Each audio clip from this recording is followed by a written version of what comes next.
Is traditional America gone for good? That is the subject of this evening's Talking Points memo. Emotions still running high after last week's presidential vote. Many who supported Mitt Romney feel somewhat betrayed, and there is anger as well as sadness in the air.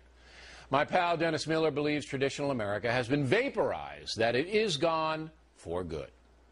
Do I think I'll ever see it go back in my lifetime to the other way? No, I don't. I think this is it. Do I think it's the America that I saw from 18 to 58? No, I don't. Is that the end of the world? No, it's not like I was in the shower this morning and found a lump in my armpit. That's always my fallback position.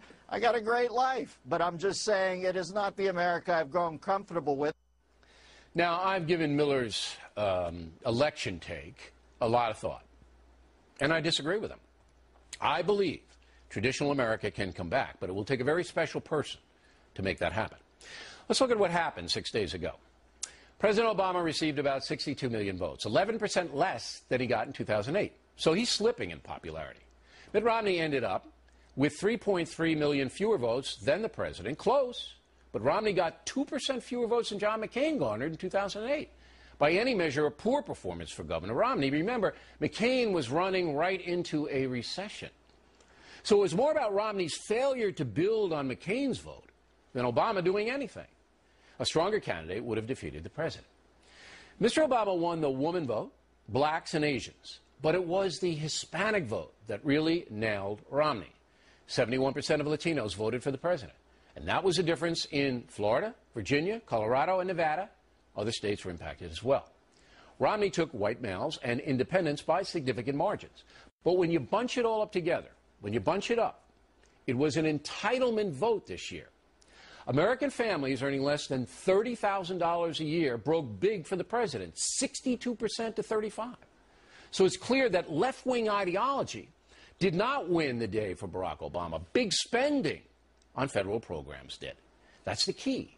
Because many in the media would have us believe that liberal ideology was confirmed by this election. It was not. However, secularism is certainly eroding traditional power. No question about it. Those Americans who attend religious services at least once a week voted for Romney 59-39. Problem is, church-going is on the decline in this country. Here's an example. Despite the president's controversial insistence that some Catholic entities provide birth control and after pills, Catholics supported Obama 50-48, down from 2008, but still a surprise to some. But only about 30% of American Catholics now attend weekly Mass. So you can see the impact of creeping secularism on the religious vote. On paper, the stats look hopeless for traditional Americans, but they can be reversed. However, it will take a very special politician to do that. By the way, Mitt Romney didn't even try to marginalize secularism. He basically ignored it. A mistake because President Obama is the poster guy for this secular progressive movement.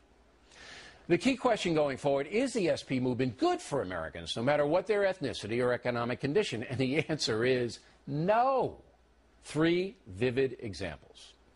Secular progressives champion a do-your-own-thing philosophy. No judgments about personal behavior are allowed in that arena. The public school system has adopted that philosophy, and that's now wreaking havoc on American society. In 2010, about 41% of American babies were born out of wedlock. That's up 8 percentage points since 2000, and up an astounding 23 percentage points since 1980. Babies born to unmarried women drive poverty. Every study shows that. And American minority groups are the most affected. In 2010, 73% of black babies were born outside of marriage. 53% of Hispanic babies were. The number was 29% for white babies. So the cycle continues. Minorities are more affected by poverty because the traditional family unit has broken down in those precincts. And rather than trying to reverse that, secular progressives want more entitlement spending. Nothing about changing libertine attitudes.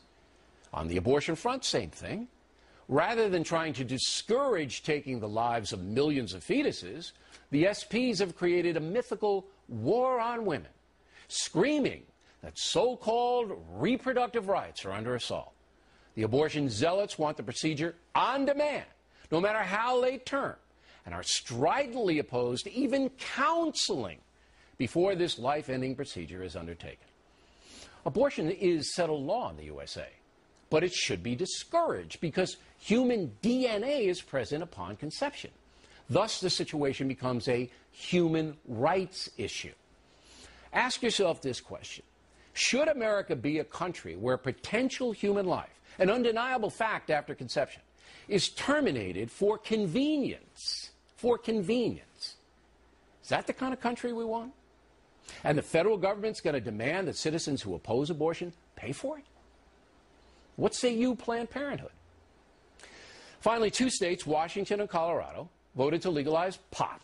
Here are the grim stats on this idiocy. Since 2008, teenage pot use up 40%, and heavy use for teens has increased 80%. States that have lenient medical marijuana laws driving those stats. Why? Because legalizing pot sends a message that it's fine to use it. And getting the drug at the corner pot shop makes it readily available to anyone. Ask any drug counselor, and he or she will tell you, once a child is introduced to intoxicants, that child's life changes for the worse. Some may not become substance involved, but millions will. Do we want to encourage that? The SPs, they don't care about addiction. They don't want limitations on so-called private behavior, no judgments. Want to smoke drugs? Fine. Want to abort a fetus? We'll drive you to the clinic. Want to have a kid when you're 16? No problem at all. We'll support you. If Mitt Romney spelled that out, what the secular progressive movement is really all about, in strong, vivid terms, and how President Obama enables that, Romney would not have lost 71% of the Hispanic vote, I can tell you.